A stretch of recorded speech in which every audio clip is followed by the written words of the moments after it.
নমস্কার, আমি আপনাদের অলওয়েজ শুভজিৎ। আজকে এই থাম্বনেলটা দেখে আর ইন্ট্রোডাকশন দেওয়া দরকার যে আমি কাকে নিয়ে আজকে মোটিভেশন চর্চা করতে চলেছি। তাই দেরি কিসের, শুরু হয়ে যাক আমাদের আজকের মোটিভেশনাল চর্চা ঋতিক রোশনকে নিয়ে, যে আমাদের বলিউডের সব থেকে বড় সুপারস্টার অ্যান্ড আমাদের সব থেকে বড় মোটিভেশন আইকন যাকে বলা যেতে পারে।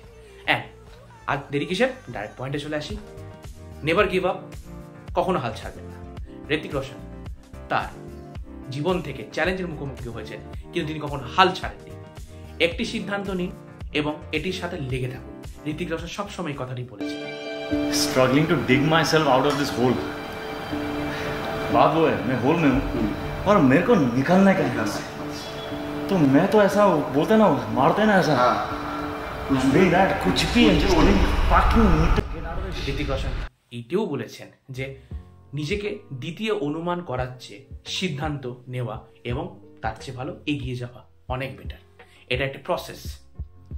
ঋতিক রোশন বলেছেন যে এটি উজ্জ্বল হতে পারে এবং উজ্জ্বল হতে সময় লাগে এবং লোকেরা আঙ্গুরের মতন রূপান্তরিত হয়ে যায়, যা ওয়াইনে পরিণত হয়। তার মানেটা কি হলো?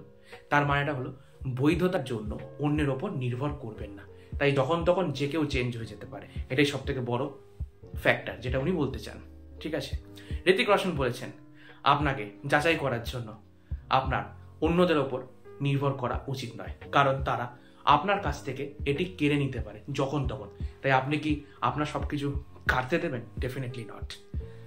প্রতিকূলতা কাটিয়ে উঠতে পারবেন।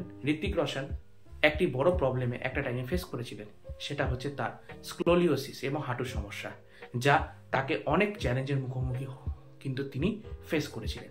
কিন্তু সেই চ্যালেঞ্জগুলোকে তিনি ডেফিনেটলি কাটিয়ে উঠতে পেরেছিলেন এবং তিনি একজন সফল অভিনেতা হয়েছিলেন।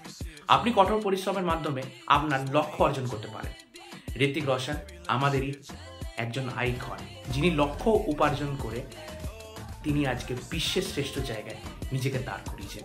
তাই আপনিও কিন্তু চাইলে হতে পারেন, কিন্তু আপনাকে লক্ষ্যটা সঠিক রাখতে হবে। ঋতিক রোশন বিভিন্ন অভিনয়ের জন্য প্রচুর প্রচুর প্রচুর পুরস্কৃত হয়েছিলেন। তাই আমরা আজকে এই মোটিভেশন চর্চাতে এটাই বুঝতে পারছি যে লড়াই করতে হবে, লড়াই ছাড়া কোনো উপায় নেই। তাই দেরি কিসের, আপনারা আপনাদের লাইফকে আরও স্টেবল গতিতে এগিয়ে নিয়ে যান। ভালো থাকবেন।